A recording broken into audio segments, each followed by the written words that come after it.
नमस्कार, आप सभी का government college Suratgarh BSc first year mathematics की क्लास में हार्दिक स्वागत है। डियर स्टूडेंट्स, कल मैंने आपको अवतलता और उत्तलता कि कोई वक्र कब अवतल होगा कब उत्तल होगा उसकी कंडीशंस के बारे में बताया था। वक्र किसी बिंदु के सापेक्ष कब अवतल होगा या कन्वेक्स होगा या किसी सरलरेखा के सापेक्ष कनकेव या कन्वेक्स कब कब होगा, उन सारी कंडीशंस के बारे में बताया था। तो आज हम उन्हीं के ऊपर बेस्ड कुछ क्वेश्चंस कि अगर वक्र की इक्वेशन दे रखी है तो वह कब कन्वेक्स होगा या कनकेव होगा और पॉइंट ऑफ इन्फ्लेक्शन यानी कि नति परिवर्तन बिंदु क्या होंगे उनको ज्ञात करेंगे। तो मैं एक न्यूमेरिकल लेता हूं कि y is equal to x raise to power 4 minus 6x cube plus 12x square plus 5x plus 7।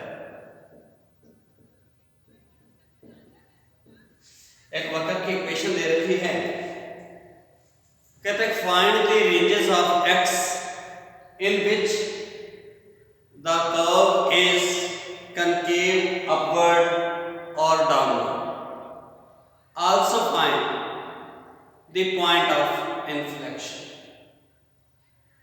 कि वक्र y is equal to x raise to power 4 minus 6x cube plus 12x square plus 5x plus 7 किस अंतराल में ऊपर की ओर या नीचे की ओर अवतल होगा, उस रेंजेस को ज्ञात कीजिए और इसके अतिरिक्त नति परिवर्तन बिंदु भी ज्ञात कीजिए। तो अपने क्या करते हैं, पहले dy by dx differentiating the equation of the curve with respect to x। तो आपके पास क्या आएगा, 4x cube minus 18x square plus 24x plus 5। Again differentiating 12x square minus 36x plus 24। अगर इसमें से 12 कॉमन आ गया तो x square minus 3x plus 2, 12 x minus 2 x minus 2। मैंने अंतराल ज्ञात कर दी। अब d2y with respect to dx2 का मान अपने पास फैक्टर बन रहे हैं 12 तो कांस्टेंट है x माइनस 2 x माइनस 1 कि इनके सापेक्ष वो अंतराल ज्ञात करते हैं जिनके सापेक्ष d2y with respect to dx2 positive आता है या नेगेटिव। तो मैं पहले लिखता हूं x का मान, आपके पास फैक्टर है x माइनस 1 x माइनस 2 और d2y with respect to dx2। अब जब x का मान एक से छोटा है, एक से छोटा कोई भी मान यानी कि close interval minus infinity to 1 हो, तो आपके पास जब x का मान एक से छोटा है तो ये वैल्यू क्या रहेगी, नेगेटिव, ये भी नेगेटिव। और d2y with respect to dx2 ये भी नेगेटिव, ये भी negative, negative negative positive, total result क्या रहेगा, पॉजिटिव है। यानी कि अंतराल माइनस इंफिनिटी से 1 के बीच में d2y with respect to dx2 positive है, तो जो हमारा वक्र है वह ऊपर की ओर अवतल होगा। It will be concave upward in the open interval minus infinity to 1।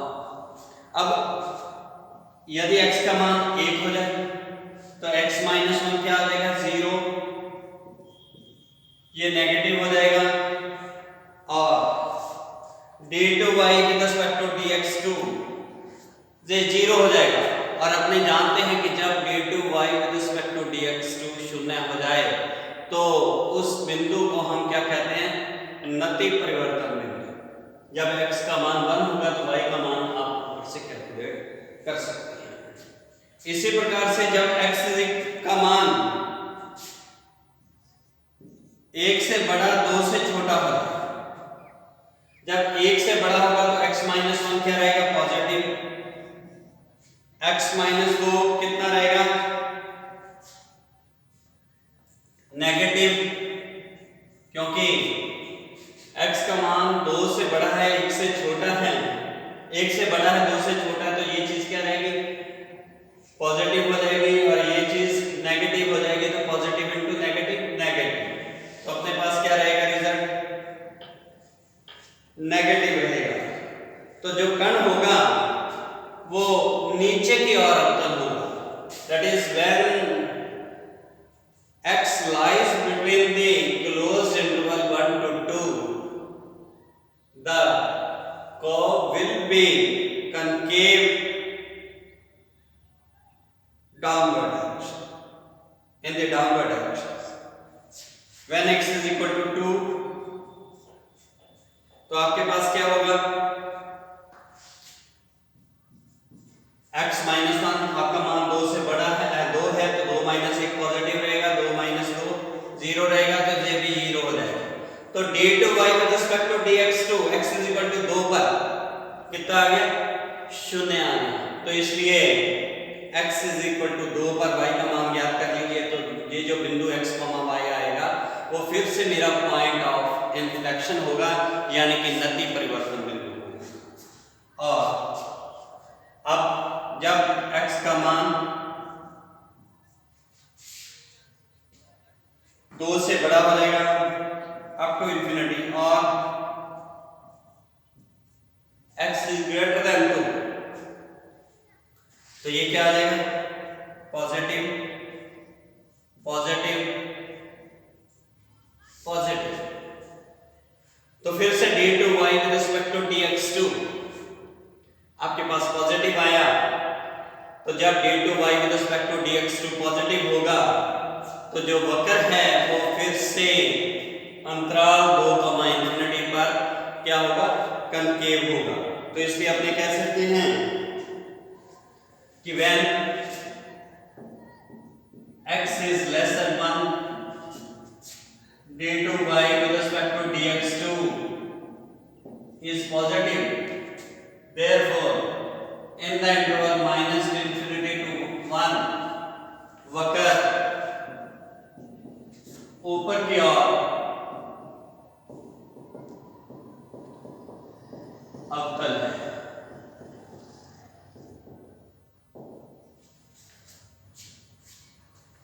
जब x इज इक्वल टू 1 होगा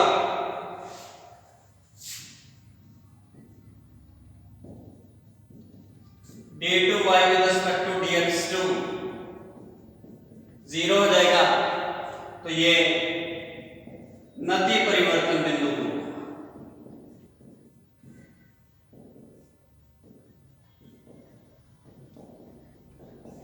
और अगर y का मान भी निकालना है यहाँ पर, तो y is equal to 1 minus 6 plus 12 plus 5 plus 7 in values को रख दीजिए तो y का मान आ जाएगा। तो x, y जो होगा वो हमारा पॉइंट ऑफ इन्फ्लेक्शन होगा। तीसरा,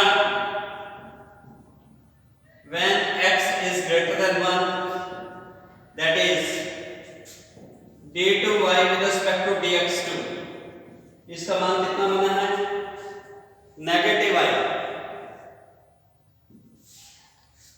तो इसलिए वक्र नीचे की ओर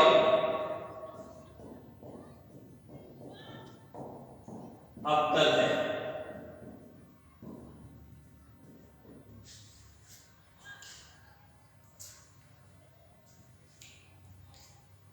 Curve is concave in the downward direction. When x is equal to 2, d2y with respect to dx2 is equal to 0. Again this is the point of inflection, नति परिवर्तन बिंदु, point of inflection. And last, when x lies between 2 to infinity, that is x belongs to interval 2 to infinity, d to y with respect to dx2 is positive, तो वक्र ऊपर की ओर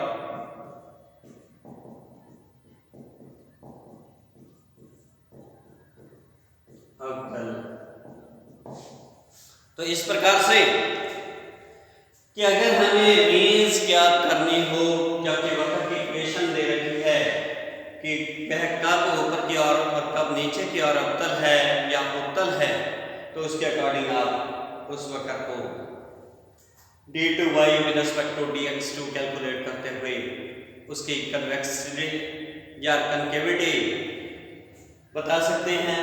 और अगर d to y with respect to dx2 0 आ जाता है तो उस बिंदु को हम पॉइंट ऑफ इन्फ्लेक्शन या नति परिवर्तन बिंदु कहते हैं।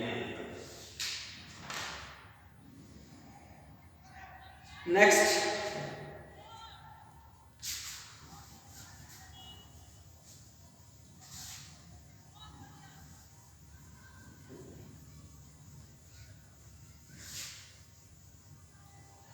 एक क्वेश्चन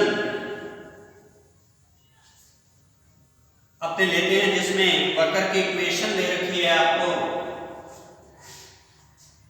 और हमें यह सिद्ध करना है कि इसका जो नति परिवर्तन बिंदु है वह एक वक्र के ऊपर स्थित है। नति परिवर्तन बिंदु को किसी वक्र के ऊपर सिचुएटेड कैलकुलेट करना है।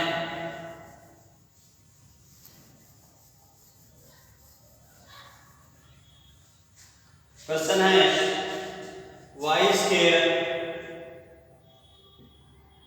Is equal to x minus a का square into x minus b। Show that the point of inflection of the curve y square is equal to x minus a whole square into x minus b lies on the curve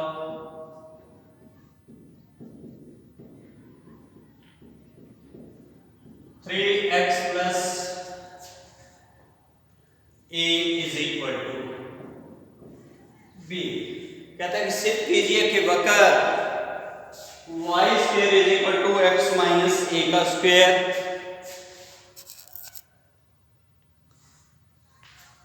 into x minus b का नति परिवर्तन बिंदु किसी वक्र 3x plus a is equal to b पर स्थित है। तो हमें क्या है, नति परिवर्तन बिंदु ज्ञात करना है। तो पहले जो वक्र की इक्वेशन दे रखी है y square is equal to x minus a का square into x minus b, differentiating equation first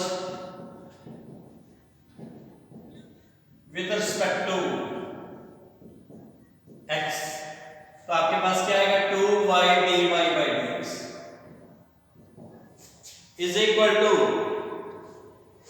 x minus a का स्क्वायर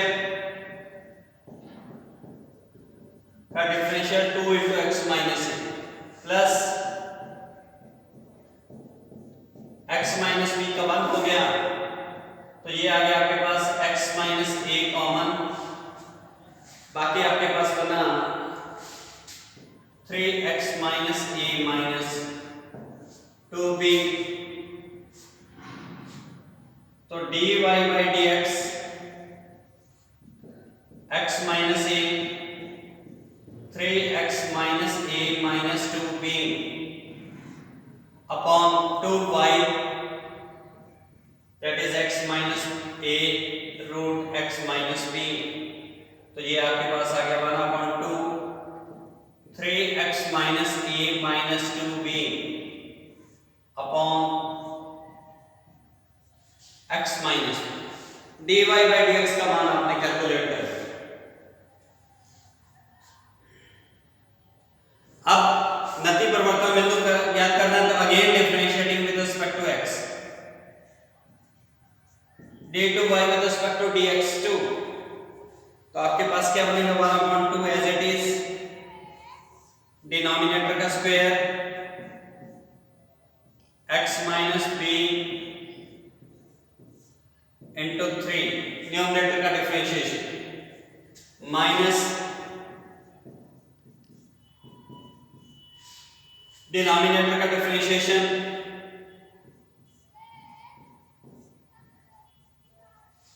x माइनस बी। तो एलसीएम लेकर जब आप सॉल्व करेंगे तो ये बन जाएगा आपके पास 1/4, क्योंकि 2 into root x minus b LCM ले लीजिए तो 2 into 2 4, root x minus b into x minus b, तो x minus b into 3, 3x minus 3b minus 3x minus minus plus 1 plus 2। तो इस पूरे को जब आप सॉल्व करेंगे तो ये आपके पास बन जाता है 3x plus a minus 4b upon x minus b की पावर 3/2, क्योंकि x माइनस b और एक ये root x minus b LCM आ गया, तो x माइनस b की पावर 1 प्लस 1/2 3/2। ये आ गया d2 y with respect to dx2। अब जब आपने पॉइंट ऑफ इंफ्लेक्शन ज्ञात करना है,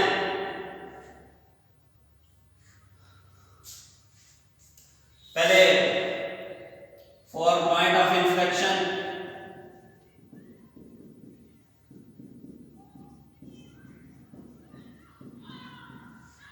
d2 y with respect to dx2 is equal to 0, इसे इक्वल टू 0 कीजिए। तो जब ये इक्वेशन को आप इक्वल टू 0 करेंगे 3x plus a minus 4b is equal to 0, तो 3x plus a is equal to 4b आ कि पॉइंट ऑफ इंफ्लेक्शन कब होगा, जब ये इक्वेशन एग्जिस्ट करती होगी या यहां से x और y का मान आप निकाल सकते हैं। लेकिन हम ये जानते हैं कि पॉइंट ऑफ इंफ्लेक्शन कब होता है, जब d3y with respect to dx3 का मान उस बिंदु पर क्या होना चाहिए, नॉट इक्वल टू 0 होना चाहिए। तो अब मैं d3y with respect to dx3 फिर से इसे डिफरेंशिएट करता हूं, तो जब आप डिफरेंशिएट करेंगे 1/4 एज इट इज, तो आपके पास क्या आएगा 1/x माइनस b की power 3/2, 3x plus a minus 4e का डिफरेंशिएशन करेंगे तो 3 plus 3x plus a minus 4b as it is,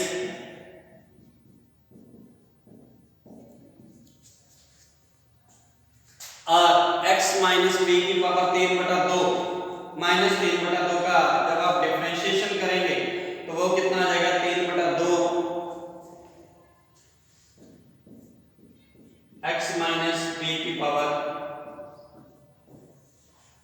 5/2, तो ये आ गया। अब when 3x plus a is equal to 4b, या x का मान निकाल लीजिए, देन d3y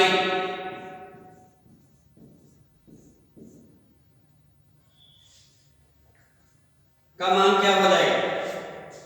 अब जब 3x plus a is equal to 4b रखेंगे तो ये सेकंड पार्ट तो क्या हो जाएगा 0, और ये वैल्यू क्या बनेगी, x का मान अगर आप यहां पर रखें तो वो कितना आएगा 4b minus a upon 3, 4b minus a, तो 4b minus b 3b minus a की पावर 3/2 इंटू 3, तो ये वैल्यू क्या है, not equal to 0। d3y with respect to dx3 क्या आ रहा है, नॉट इक्वल टू 0 आ रहा है, तो इसलिए रिस्पेक्ट टू dx2 0 हो तो वहां से x और y के जिस मान के संगत अगर d3y with respect to dx3 का मान नॉट इक्वल टू 0 हो तो इसका मतलब क्या होता है कि जो नति परिवर्तन बिंदु है, जो पॉइंट ऑफ इन्फ्लेक्शन है, that lies on the curve, जो आपके पास ये आया 3x plus a is equal to 4b। तो it means point of inflection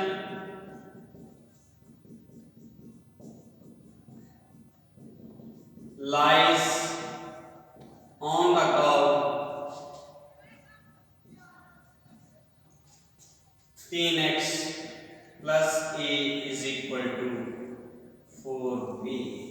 तो इस प्रकार से हमें रेंज ज्ञात करनी हो या ये सिद्ध करना हो कि किसी वक्र का जो नति परिवर्तन बिंदु है तो वो किसी वक्र के ऊपर कब लाई करता है, तो आपने क्या करना है, उस वक्र से पहले dy by dx, फिर d2y with respect to dx2 से इक्वल टू 0 ज्ञात कीजिए, x और y का मान निकाल लीजिए या इक्वेशन ऑफ दी कर्व निकाल लीजिए।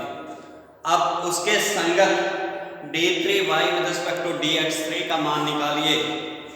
अगर वह नॉट इक्वल टू 0 आता है तो हम ये कहेंगे कि जो नति परिवर्तन बिंदु है वो क्या है, उस वक्र के ऊपर स्थित है। और अगर हमें नति परिवर्तन बिंदु ज्ञात करने हो तो आपने क्या करना है, dy by dx, d2y with respect to dx2, वहां से d2y with respect to dx2 equal to 0 ज्ञात कीजिए, x के मान निकाल लीजिए। 0 पर करने पर x के उन मानों के संगत y के मान ज्ञात कर लीजिए।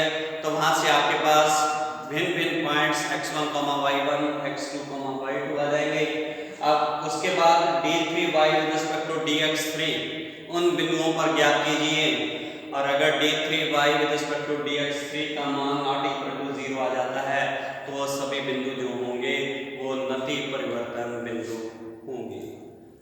तो आज इतना ही, कल हम कुछ और क्वेश्चंस सिंगुलर पॉइंट विचित्र बिंदु के बारे में अध्ययन करेंगे। Thank you very much.